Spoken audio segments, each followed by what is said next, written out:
gabdhaha Soomaaliyeed waxay dhahaan ragga Soomaalida romantic ma aha waxa ka fiican ragga ajaanibta ah waayo ragga ajaanibta ah hablahooda waxay u yihiin romantic. Assalaamu calaykum warahmatullahi wabarakaatuh. waa walaalkiina Cabdiweli Jubba halka anaga daawanaysaan waa Cabdiweli Jubba official.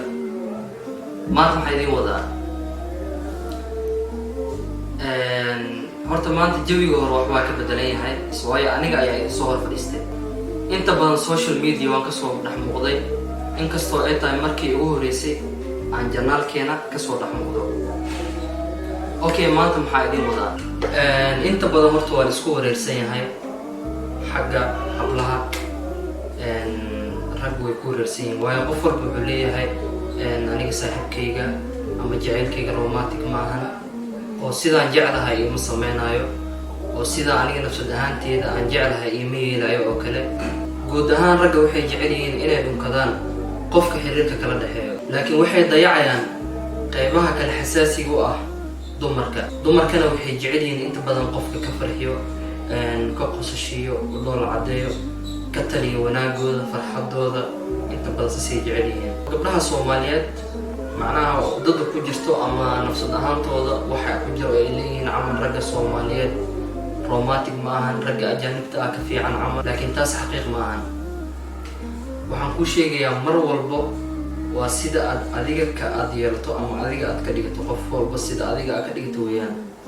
hadda ujeedaan oo kale waxaa arkaysaa qof ku dhashay ma lahan romanticnimada ama jacaylka qof ku dhashay ma lahan. qof walba waa sida uu asaga iska dhigo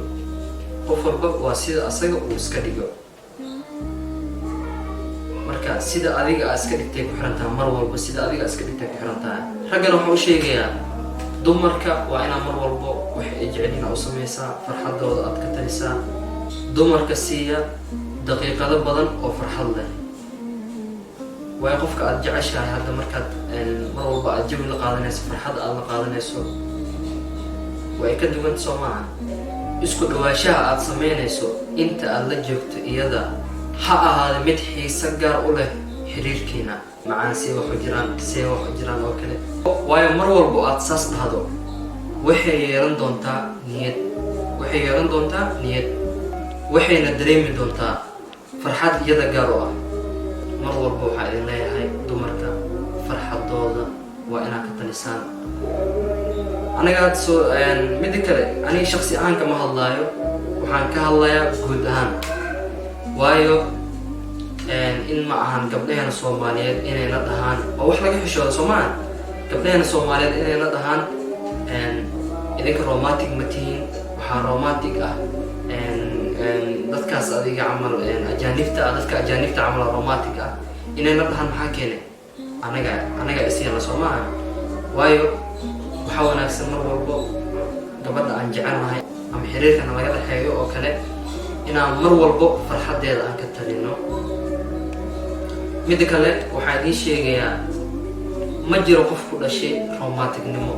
dadka ujeedaan hadda ajaanibta ujeedaan oo kale iyagu xataa romanticnimo may ku dhalan. qof walbo waa sida asaga uu iska dhigo fadlan hadday janaalka ku cusub tahay subscribe noo taabo like saar share gareey oo mahadsantiin.